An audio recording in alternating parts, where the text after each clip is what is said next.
Queridos irmãos, hoje de fato é um dia muito especial para todos os cristãos, para todos os discípulos de Jesus, os seguidores de Jesus em todos os lugares do mundo. Eu acredito que lá nas tribos, na floresta amazônica, nos lugares mais ermos, outros lugares da terra, lugares gelados onde há povo de Deus, onde a igreja de Cristo está, hoje as pessoas estão, como nós, se lembrando desse momento. Esse é um feriado que nós deveríamos guardá-lo e sempre devemos treinar o nosso coração para pensar nele com muita gratidão ao nosso Deus amado. Eu ontem passei o dia inteiro mergulhado, um pouco recluso em casa, principalmente na parte da tarde e até tarde da noite, pensando nesse assunto. Jesus resolvendo definitivamente um problema desse sem solução. Nenhum homem poderia solucioná-lo. A questão da nossa relação com Deus. O descaminho que a nossa vida tomou desde o Éden. Mas a palavra, o verbo, o Deus Filho, tornou-se carne e sangue e veio viver perto de nós para resolver esse problema. E viveu entre nós sempre generoso, autêntico, do início até o fim. Ele fez-se homem e veio habitar entre nós e viveu uma vida de perfeita virtude e total autonegação.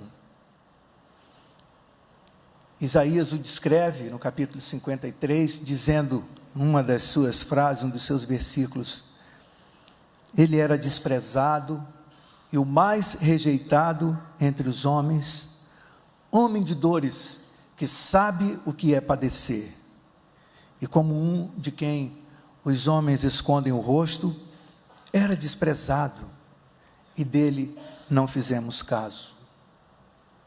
Durante toda a sua vida, Jesus foi desprezado e descartado entre a maioria das pessoas, entre os homens.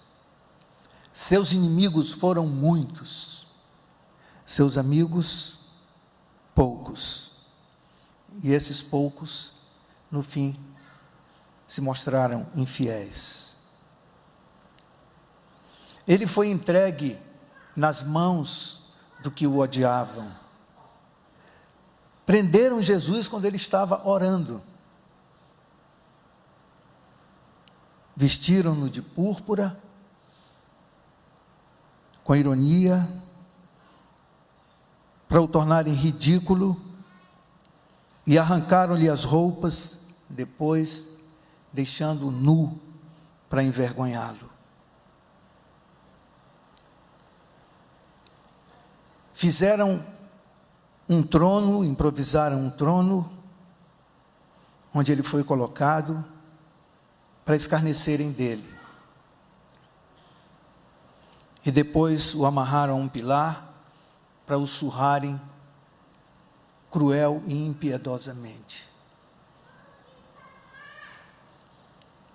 Foi declarado inocente, e contudo, foi entregue ao furor dos seus adversários, pelo juiz que deveria tê-lo protegido de seus perseguidores. E ele foi arrastado pelas ruas de Jerusalém. Jerusalém, Jerusalém, que matas os profetas e apedrejas os que te foram enviados. Agora essas mesmas ruas novamente se tingiram de vermelho com o sangue do Senhor dos profetas. E o Senhor foi conduzido à cruz, machucado e muito ferido, foi cravado cruelmente naquela cruz. E Deus o desamparou. Deus meu,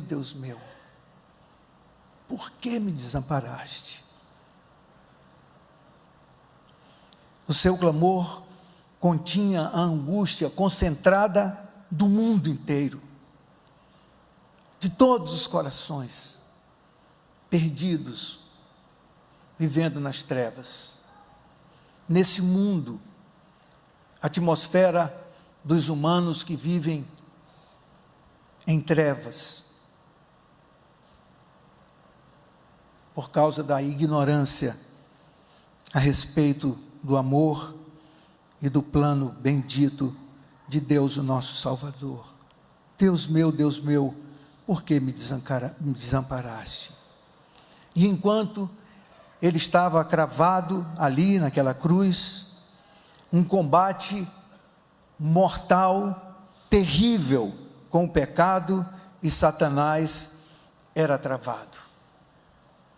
Seu corpo estava cansado, seus membros desconjuntados, deslocados, e o seu coração quebrantado. O céu o abandonou. O sol escondeu-se, velado pelas trevas. A terra o desamparou. Todos os seus discípulos, deixando-o, fugiram.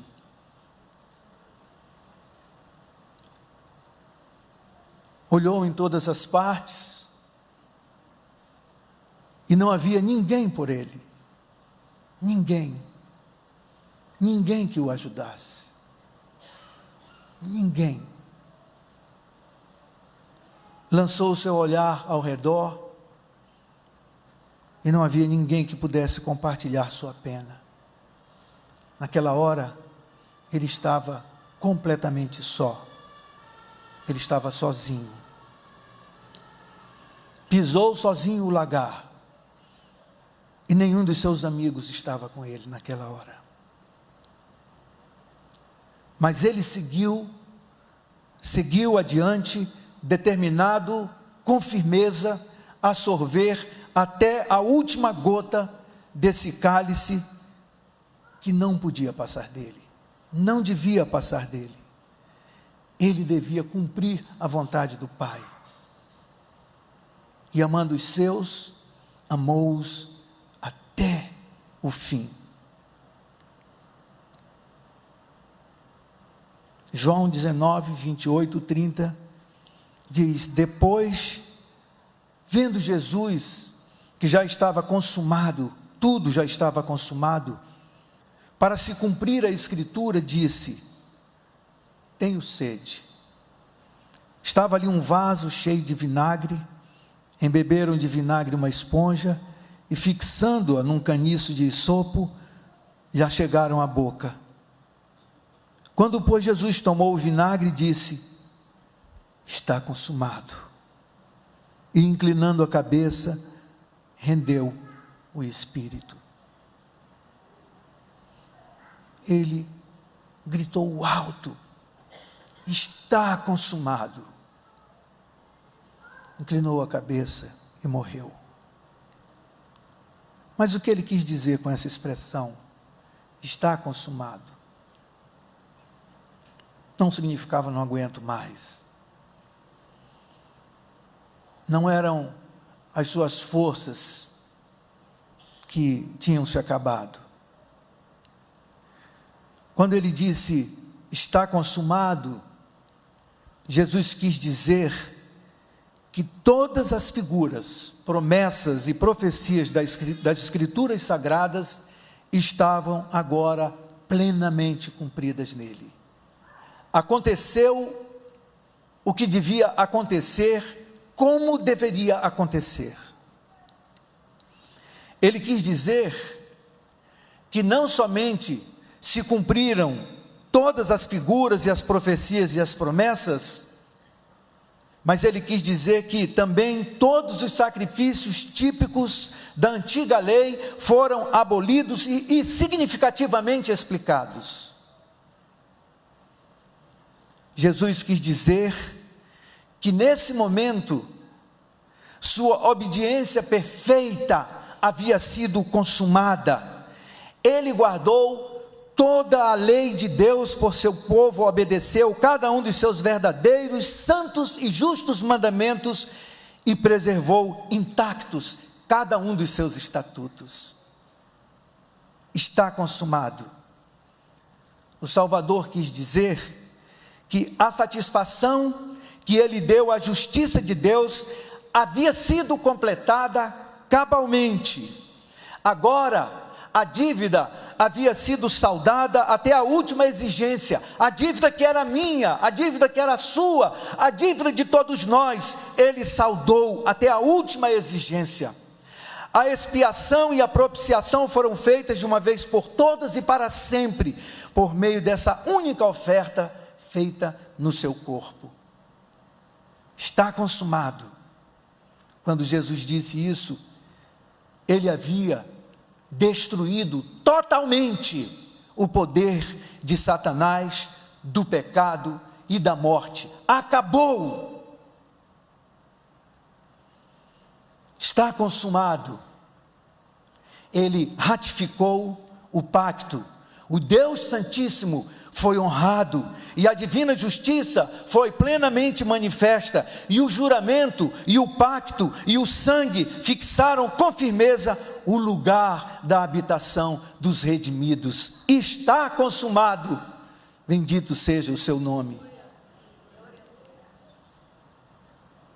As palavras está consumado consolidaram o céu, estremeceram o inferno, consolaram a terra, agradaram ao Pai, glorificaram ao Filho, trouxeram o Espírito e confirmaram o pacto eterno para todos os redimidos do Senhor. Aleluia, para sempre, aleluia, aleluia.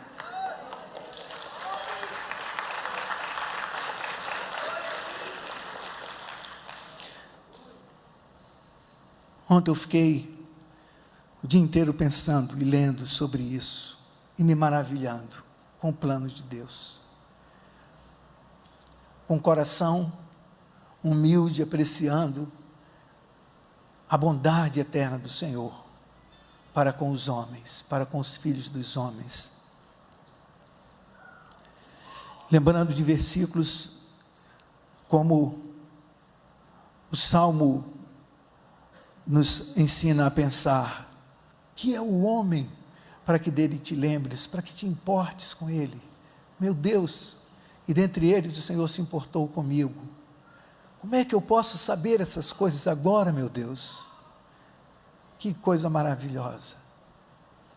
Pensando no nosso encontro, meu coração se alegrava, antevendo com muita gratidão: Senhor, nós vamos poder estar juntos para te adorar e pensar sobre isso. Quanto sofrimento passou o Senhor por mim, e a solução que Ele trouxe foi perfeita, definitiva, ótima. Ninguém podia imaginar uma coisa dessa. Se eu tivesse ido para a cruz, e depois da cruz a morte, eu estaria morto, e era morte o meu destino. Eu não conseguia pagar a minha pena. A minha pena paga significava apenas morreu porque é um criminoso, porque pecou. Mas ele, sem o ser, recebeu os nossos pecados, foi para aquela cruz, sofreu até a morte, morreu a minha morte, a nossa morte, foi para onde deveriam ir aqueles que pecaram, foi para a sepultura, foi para a morte, deu-se por vencido pela morte, e se levantou, subjugou a morte, levantou-se diante do inimigo, ressuscitado, nos apresenta hoje diante de Deus. A dívida foi paga, Ele consumou a nossa dívida, e nos trouxe com Ele, e nos apresenta agora diante do Pai. Ontem, de tarde, eu estava pensando, eu queria pensar na letra de um hino que descrevesse isso, para a gente concluir a nossa meditação e comermos o pão e bebermos o cálice hoje de uma maneira bem diferente. E o meu celular fez aquele plinzinho de mensagem que entrou. Eu estava orando e pedindo, como é que eu quero fazer uma conclusão para a gente depois comer o pão e beber o cálice amanhã na presença do Senhor, mais uma vez antes que Ele volte, antes que nós o bebamos novo com Ele. Quando veio o sinal, e tinha uma mensagem para mim, e um texto sugerido. No final vou dizer de quem é a mensagem.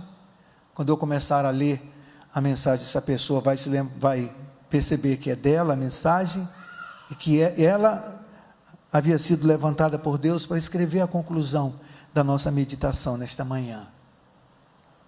A mensagem sugeria o seguinte texto para meditação: um fariseu convidou Jesus para um jantar. Ao chegar à casa do fariseu, Jesus tomou um lugar à mesa.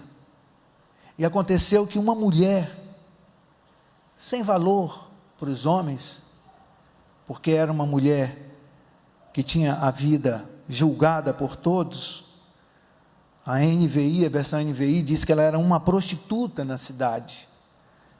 Tendo ouvido que Jesus era convidado do fariseu, apareceu no jantar com um frasco de perfume muito caro e derramou nos pés de Jesus. Não sei como é que essa prostituta conseguiu entrar na casa de um fariseu, ela deve ter furado por ali a vigilância, mas o fato é que o texto diz que ela chegou onde Jesus estava, chorando muito, derramava lágrimas sobre os pés de Jesus, soltando os cabelos, enxugou os pés do Senhor, beijou-os e os ungiu com perfume. Quando o fariseu, dono da casa, viu a cena, disse consigo mesmo: se esse homem fosse o profeta que pensei, saberia que tipo de mulher ela é. Foi uma decepção para ele. Ele convidou Jesus, devia estar de certa forma influenciado pela fama de Jesus, mas quando viu aquilo, esvaziou-se. Gente, se ele soubesse quem era essa mulher, ele não estava aceitando isso. Devia ser um quadro muito constrangedor para aquele homem. Jesus então disse: Simão, tenho algo para dizer a você. É mesmo? Diga-me. 2 homens deviam a um banqueiro. Um devia 500 moedas de prata, o outro 50. Nenhum dos dois tinha como pagar. Por isso o banqueiro perdoou a dívida de ambos. Qual deles teria ficado mais agradecido? Simão respondeu: acho que aquele que recebeu o perdão maior. Tem razão, disse Jesus. Então voltou-se para a mulher, mas ainda falando a Simão, perguntou: vê essa mulher? Eu vim à sua casa, Simão, e você não me trouxe água para os pés. Ela, porém, derramou lágrimas nos meus pés e os enxugou com os cabelos. Você nem me cumprimentou direito, mas desde a hora que eu cheguei aqui, ela não se cansa de beijar os meus pés. Você não me recebeu como é nosso costume, derramando azeite na minha cabeça, mas ela perfumou os meus pés. Não foi assim mesmo? A razão de tudo é que ela foi perdoada de muitos pecados, por isso está tão agradecida. Quem recebe pouco perdão, mostra pequena gratidão. Em seguida Jesus disse à mulher: eu perdoo os seus pecados. Na mesma hora, os outros convidados começaram a criticá-lo pelas costas. Quem é ele que pensa que pode perdoar pecados? Ele os ignorou e disse à mulher: sua fé a salvou, vá em paz. E a minha amiga me escreveu esse texto, que eu o faço meu. Queria que você fizesse seu também esse texto agora, para nós orarmos, contemplar o Senhor ressuscitado. Hoje nós o contemplamos ressuscitado. Minha amiga escreveu: e eu, Senhor, que te direi? Qual deve ser o tamanho do meu amor? Jesus, eu sei que Ele é maior que os amores terrenos, os valores menores que já encobriram o que desejo, do fundo da minha alma, te oferecer. O que eu desejo do fundo da minha alma te oferecer. Marcas do passado ou planos para o futuro desapareceram, se necessário, para que o meu amor por ti seja demonstrado. Eu busco a ti, Jesus, e a ti somente. Quero estar aos teus pés, ouvir tua doce voz, confiar sempre que aquilo que dizes é mais forte que a morte, que o significado da minha vida só tem razão porque compraste o meu perdão através da dor, do escárnio, das bofetadas que por mim sofreste. Até cuspido foi o teu rosto manso. Não sabiam o que faziam, foi a tua explicação. Mas, querido Jesus, eu sabia. Quando eu te magoava, eu sabia. Quando eu desprezava o teu amor, eu sabia. Até que um dia o Senhor me iluminou com o teu perdão e me chamou de filho, me chamou de filha. Esse foi o dia mais feliz da minha vida. Nesse dia eu te vi crucificado por mim. Eu te vi através da paz que reconciliava meu coração com o Pai naquele momento. O mistério guardado desde antes da fundação do mundo. Aqui está a minha gratidão. Eu conheci o amor, o verdadeiro amor, o amor que torna todos os outros insignificantes, que diminui todo e qualquer bem deste mundo.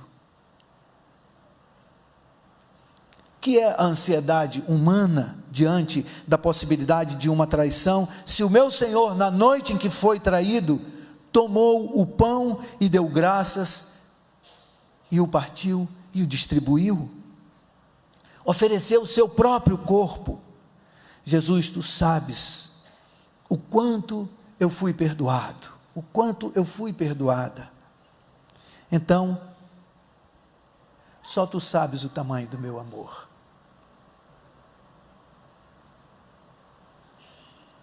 Ninguém sabe o tamanho do seu amor. Ninguém sabe o tamanho do meu amor. Aquele fariseu não sabia o tamanho do amor daquela mulher. E Jesus deu significado, valor ao amor expresso na gratidão daquela mulher.